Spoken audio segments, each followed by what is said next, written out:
Michael Saulnier, je suis responsable du service Panelabs au sein de l'Institut d'études Miss Group. Je suis dans les études marketing depuis maintenant plus de 10 ans et plus précisément je suis spécialisé dans ce que l'on appelle les panels consommateurs, donc je reviendrai un petit peu plus tard sur ce que c'est.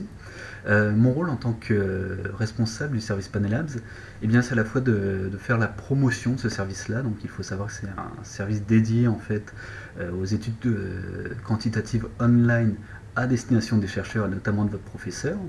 Et je suis également donc amené à gérer tout simplement les études qui entrent dans le cadre de ce service, donc de A à Z, aussi bien de la mise en ligne du questionnaire jusqu'à la restitution des données. En parallèle à ces fonctions, j'occupe également un rôle de chef de projet pour l'Institut d'études Miss Group.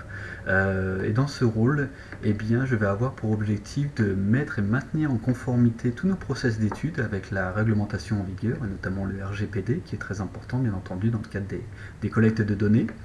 Et au-delà de ça, donc, je suis également amené à développer de nouveaux outils d'études bien sûr, donc des études do it yourself, donc comme de la programmation de questionnaires que l'on va faire soi-même. Il en existe déjà de nombreux et l'objectif ça va être de développer des outils qui proposent de nouvelles fonctionnalités justement. Et à côté de ça, je suis aussi amené à développer des recrutements de participants à travers des nouveaux vecteurs. Alors si on peut appeler ça nouveau, mais dans le cadre des études marketing ça l'est, eh bien ce sont les réseaux sociaux. Donc aujourd'hui on est amené de plus en plus à recruter des participants au sondage, à d'autres types d'études marketing, des réunions de consommateurs, des tests de produits, etc. à partir des réseaux sociaux. Alors, le panel consommateur, c'est quoi? Donc le panel consommateur en fait désigne deux choses à la fois. Premièrement, il va s'agir d'un échantillon, d'un groupe d'individus, donc un échantillon permanent d'individus qui très régulièrement, en règle générale ça va être une fois par semaine, eh bien, vont transmettre des informations sur eux-mêmes.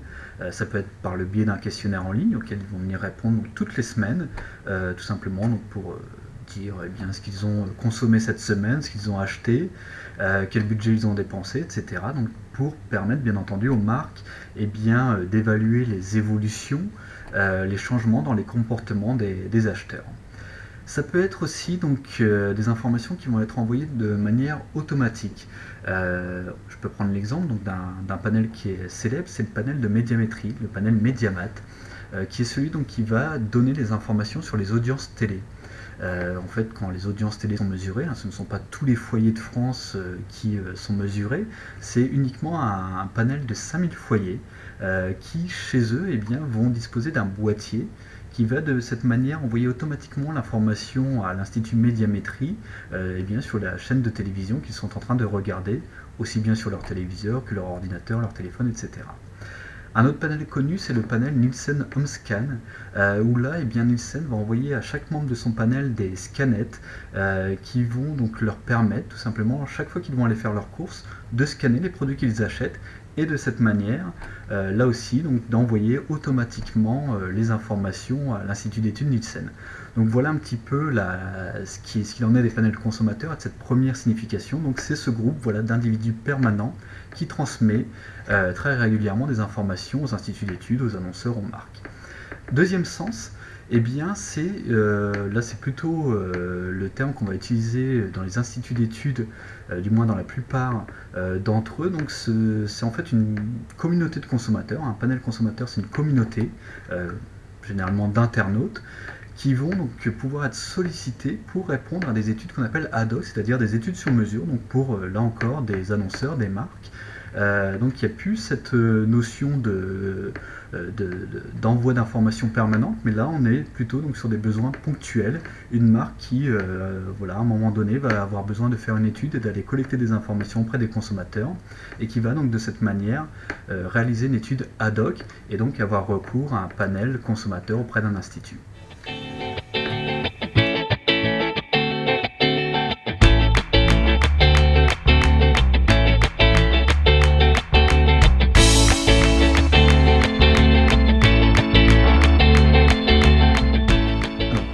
Recours à un panel consommateur.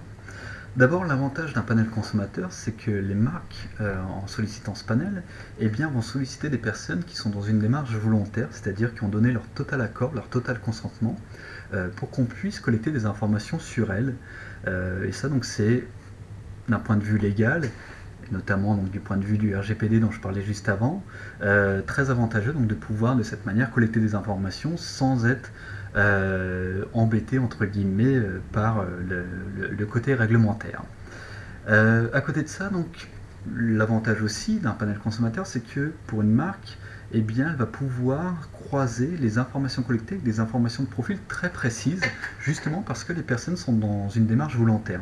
Donc par exemple, on peut parfaitement demander aux membres d'un panel de nous donner leur niveau de revenu, et ainsi donc croiser des réponses à des questions bien précises avec le niveau de revenu. Le niveau de revenu, c'est quelque chose qu'on ne va pas pouvoir collecter à partir d'un ticket de caisse ou d'un cookie qui va être déposé sur un site web. Donc là aussi, c'est un autre avantage, encore une fois, du panel consommateur. Encore un, donc c'est eh bien que on va pouvoir creuser les informations que l'on collecte. C'est-à-dire que bien souvent, donc si je prends l'exemple, hein, bien entendu, des études quantitatives, l'objet derrière, c'est de pouvoir faire un traitement statistique. Un ticket de caisse, des cookies, etc. C'est du traitement statistique. Quand on a identifié quelqu'un, donc à travers un panel consommateur, on peut parfaitement aller lui poser des questions ouvertes pour un petit peu creuser donc, les réponses, les informations statistiques et finalement faire davantage parler justement ces statistiques. Encore un autre avantage, donc, eh bien, c'est que lorsque on collecte des informations sur son propre site web, ou encore une fois des tickets de caisse, finalement on collecte des informations uniquement auprès de ses propres clients. Alors que dans un panel consommateur, eh bien c'est, en tout cas c'est l'objectif, un échantillon que l'on va former qui va être représentatif de la population française et de cette manière interroger aussi bien ses propres clients que des personnes qui ne sont pas du tout nos clientes, qui sont même des personnes qui, pourquoi pas, ne connaissent absolument pas notre marque. Et donc là, une marque va être justement confrontée à des limites lorsqu'elle va collecter par elle-même des informations parce qu'elle n'aura que des informations de gens qui la connaissent. Un panel consommateur va pouvoir donc lui permettre de collecter des informations sur tous les Français, qu'ils soient clients ou non.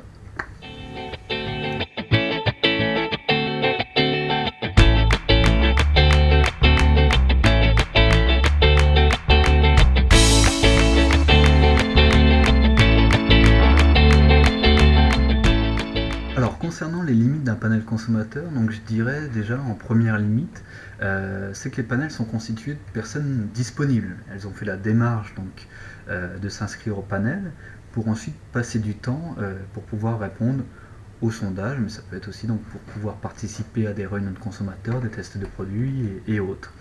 De ce fait, il y a des profils qu'on va avoir des difficultés à interviewer à partir des panels.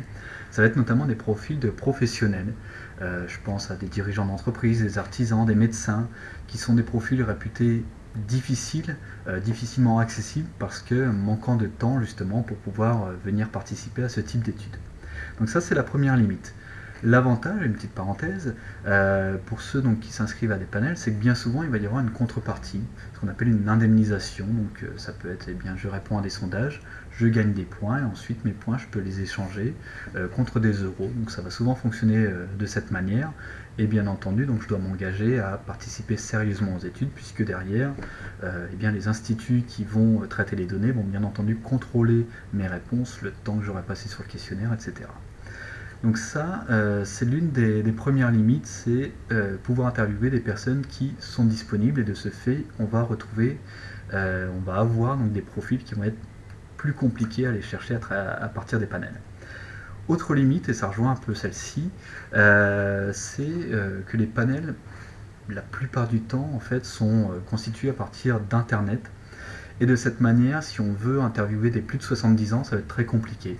Les plus de 70 ans, on va les interroger dans la rue, par téléphone, etc. Mais par Internet, donc à partir d'un panel consommateur, c'est beaucoup plus compliqué. Et une autre cible aussi, qui est difficile à atteindre depuis les panels consommateurs, eh bien c'est vous, ce sont les 18-25 ans.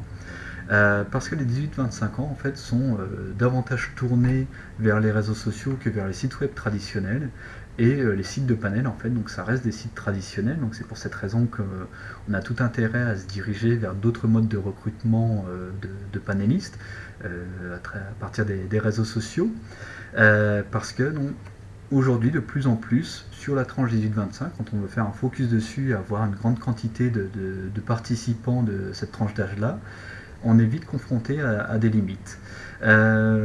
Également, donc les 18-25 ans aussi, l'une des limites, c'est tout simplement, ils sont de plus en plus attentifs à ce qu'ils transmettent comme information via Internet, et de ce fait donc plus réticents à tout simplement répondre à des sondages en ligne de manière identifiée.